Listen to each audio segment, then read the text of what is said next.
Hello, everyone. Much as I should find this particular headline encouraging, after 2 years, what I want to see is past time, past tense. Like, Britain has given Ukraine all of the frozen Russian central bank assets. That it's already happened. And the same would be nice for everything else. Like Canadian drones have arrived in Ukraine. Dutch F-16s have arrived in Ukraine. You see what I'm going for here?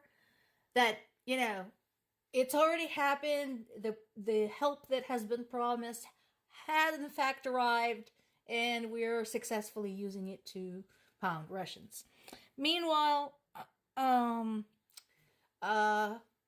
Yulia Navalny, the widow of Navalny, continues to lead Russia's particularly useless brand of opposition by saying that people who support Navalny should show up at the polls at noon on a specific day.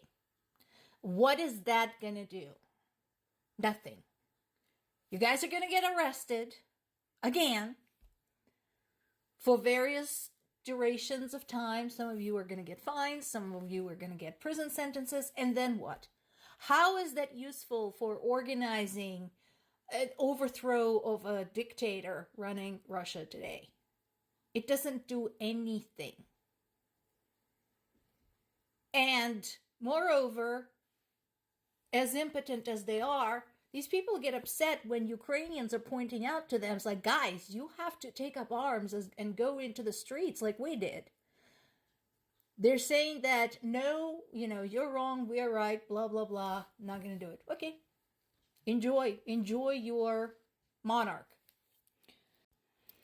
So this is interesting. There's probably more than meets the eye to the story. Zelensky's wife, Elena, was invited to attend State of the Union, and the plan there was to sit her next to Yulia Navalny.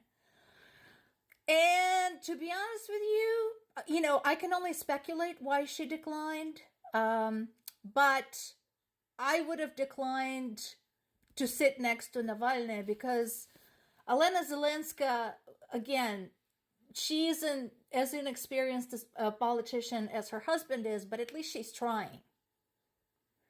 And she is trying to function within a country in a state of war. So there's that. Whereas Navalny's family and followers are, like I said, they're just useless. The world, for some reason, put these two women together as a symbol of freedom and resistance, and they're not the same by any stretch of imagination. Again, I'm not hugely fond of the Zelenskys, but just no. I'll give credit where credit is due. And again, this is where I disagree with Zelensky. So, a lot of people praise him for his very catchy statement, I don't need a ride, I need ammunition, at the beginning of war, which is fine. And so now he's this big hero, but he still needs to understand that he is the head of state, okay? That it's kind of important for him to stay alive to the benefit of his country, because he's the head of state and the commander-in-chief, and we're at war. But he felt it necessary to hold his meeting with Greek PM in Odessa, which was getting shelled. As the result, he almost got hit himself. The Greek dude probably needed a change of underwear too after this. I mean, it may have been a close shot for Zelensky, but at least he's used to just in general, getting shelled, getting bombed, drone attacks, sirens, all that jazz. Whereas the Greek dude is probably not used to that. So in a way, it's a good thing that he got experience this. Incidentally, there's been an interesting trend among foreign representatives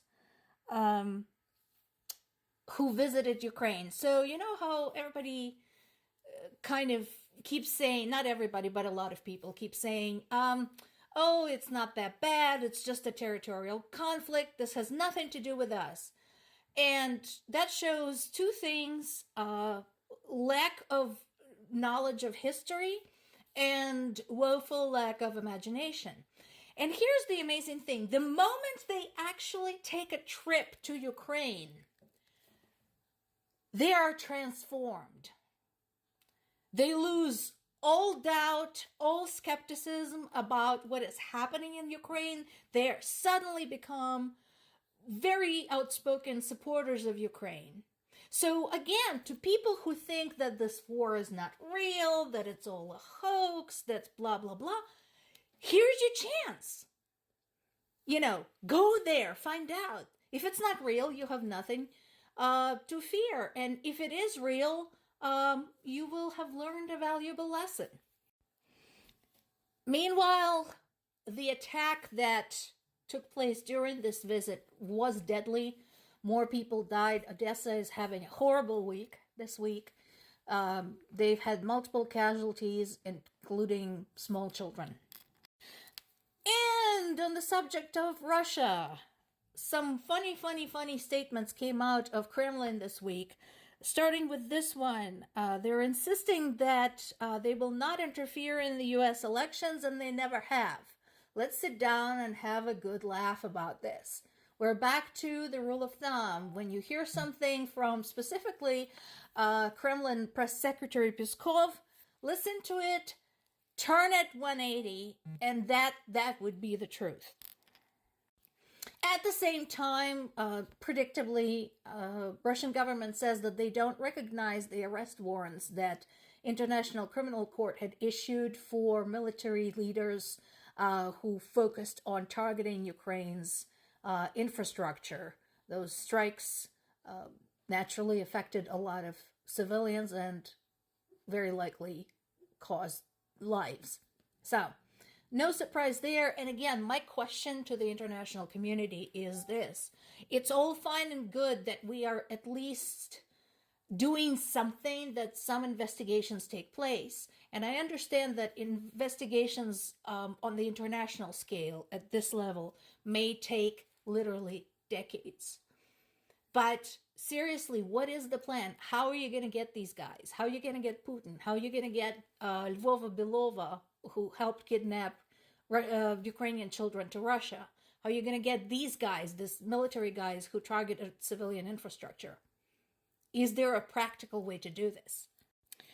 And there is now a confirmation that it was Ukrainian military that was responsible for the strikes against Russian army holed up in the metallurgical factory in the Donetsk region. So that's working. Also, if you want to go and Google videos of Ukraine sinking that ship yesterday, go. It's fun. It's so much fun to watch, particularly the idiocy of Russian civilian personnel on the ground, like their reporters, who were basically just standing there and cussing as projectiles were flying at them.